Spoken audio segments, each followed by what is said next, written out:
The projected growth rate for 2022 of 5.3% by the African Development Bank Group is a target lower than the 5.8% set by the government in the 2022 budget, according to the 2022 Economic Outlook report released at the bank's 2022 annual meetings in Accra. It is, however, expecting a marginal drop in the rate at which the economy grows in 2023. The report noted that Ghana's projected GDP growth rate of 5.3% for 2022 is supported by the Ghana COVID-19 Alleviation and Revitalization of Enterprises Support Program. The release of the 2022 African Economic Outlook comes against the backdrop of two major global crises, the lingering COVID-19 pandemic and the Russia-Ukraine conflict. It, however, expressed worry about the potential inflationary pressures due to increased energy and food prices associated with the impact of the Russia-Ukraine war. Commenting on the forecast, economist with Data Bank Courage Martin noted that the projections by the AFDB confirms market sentiments. If you also juxtapose this 5.3% AFDB target forecast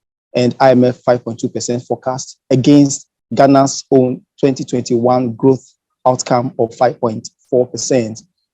these forecasts are below what we did, slightly below what we did for 2021.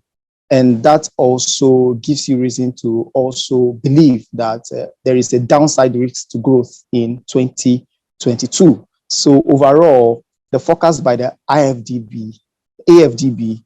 confirms what market sentiments are, which is the rising inflation levels we have seen so far, the sharp depreciation of the local currency, the fiscal tightening by the government to correct the fiscal imbalance, and the central bank's monetary tightening in response to the rising inflation and exchange rate pressure are all going to culminate in a short-term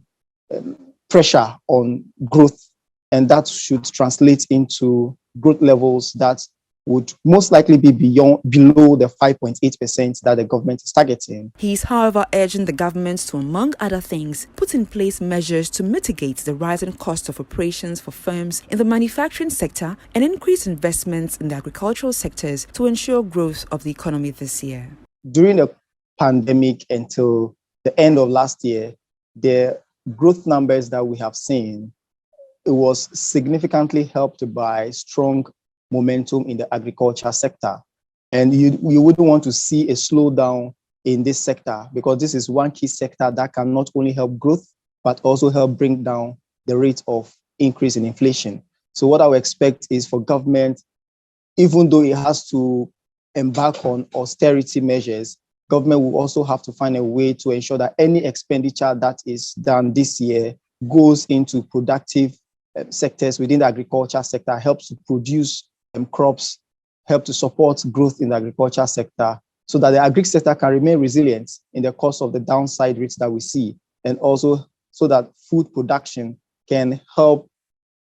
reduce the pressure on inflation, the upside risk to inflation that we are seeing currently. Then we also would want to look at what can happen within the industry sector. Manufacturing came out strongly last year. Now, with the rising cost of operation, you would want to see a situation where there's going to be pressure on the manufacturing sector. So can government, through the mid-year budget review, find a way to mitigate some of the rising cost of operation for the manufacturing sectors?